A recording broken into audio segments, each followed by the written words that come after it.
Have you ever had that moment you learn to say hello in German, you say it, and then just crickets? Yeah, we're going to fix that today. We are going to level up your German, get you past that first greeting, and right into a real, actual conversation. Let's do this. So you've just met someone. You've totally nailed the hello. And then what's next? It's that classic, super awkward pause, right? The one where your brain is just frantically flipping through a dictionary, trying to find the next thing to say. And this little doodle just captures that feeling perfectly, doesn't it? That's you on the left, feeling pretty good about your greeting, and on the right is the other person just waiting. That right there is the dreaded conversational void. But don't you worry, we are about to fill that blank space with some amazing, super easy to use conversation starters. Okay, first up, let's talk about the universal #1 icebreaker, what you do for a living. I mean, in pretty much any culture, asking about someone's job is the perfect, safe way to get the ball rolling.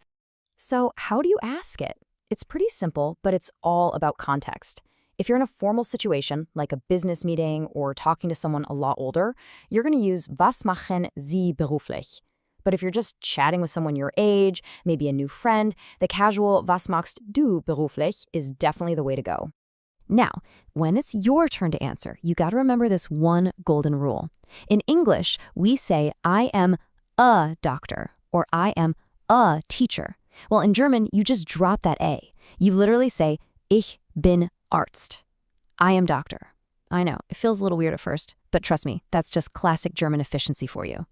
And here are a few different ways you can phrase your answer. You could say, Ich bin Architekt von Beruf, which is a bit like saying, I'm an architect by profession. A little more common, though, is Ich arbeite als Journalist. I work as a journalist. Or you can just say where you work. Ich arbeite bei Tech Corp. And of course, it's always good to know how to say you're a student or if you're unemployed. Oh, and here's another key detail. German job titles are often gender-specific. For most jobs, if you're a woman, you just add an "in" to the end of the word. So a male teacher is der Lehrer, and a female teacher becomes die Lehrerin. It's a simple thing, but it's really important to get right. So once you've broken the ice talking about work, conversations usually start to get a little bit more personal. So let's dive into how to talk about relationships and family. And just like with the job question, we've got our formal and informal ways to ask Sind Sie verheiratet or Bist du verheiratet? And the answer's super straightforward. You can be single, verheiratet, which means married, or geschieden, for divorced. And don't be surprised if this question comes up. It's very standard stuff for small talk in Germany.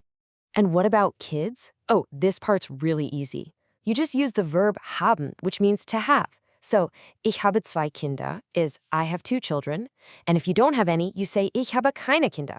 That little word keine is so useful. It means no or none. All right, after work and family, what's next? Age is another pretty common topic. But talking about your age in German means we finally have to tackle one of the most famous quirks of the entire language, the numbers. In English, this is a piece of cake. We say the tens, then the ones. 20, 1. Simple. But German, well, German likes to do things its own way. It takes that simple logic and just flips it completely on its head. And this brings us to what I call the backward rule. For any number between 21 and 99, you actually say the ones digit first, then you say und, which means and then you say the tens digit. So your brain literally has to think 1 and 20. Let's use 21 as our guinea pig. It becomes 21. You see it? Ein for 1, und for and, 20 for 20. 1 and 20. Once you get that pattern down, it works for every number up to 99. So what would 54 be?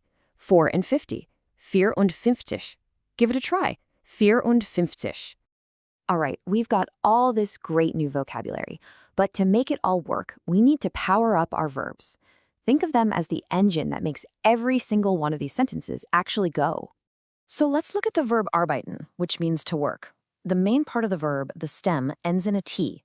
Now just try for a second to say, du arbeitst. It's a total tongue twister, right? German agrees. So it does something so brilliantly logical. It just pops in an extra E to make it flow. So you get du arbeitest and arbeitet. It's a rule that's only there to make speaking easier for you. Exactly. This isn't some crazy grammar rule designed to trip you up. Honestly, think of it as a little gift from the German language. That extra E is your best friend. It's going to make your pronunciation sound so much smoother and more natural. Okay, we have covered a lot of ground here. We've got vocabulary, numbers, and even a key grammar rule. So now I think it's time to put all that new knowledge to the test. It's your turn to speak. First one, you're in a professional setting, a business meeting. How would you ask someone what they do for a living? Remember to use that formal you. Think you got it? Question number 2. Let's put a couple of pieces together here. How would you say, I work as an engineer, male, at BMW? Think about that sentence structure, the right word for a male engineer, and how to mention the company. All right, time to play the numbers game. Remember that backward rule we talked about? 34 becomes 4 and 30. How does that sound in German? And for our final challenge, let's combine marital status and family. How would you put all those pieces together to say, she is divorced and has 2 children, in one nice, clean German sentence? You guys did fantastic. Now don't be shy. Take your best shot at those questions and drop your answers down in the comments below. The absolute best way to learn is just to try, even if you think you're going to make a mistake. Viel Erfolg, and we'll see you in the next one.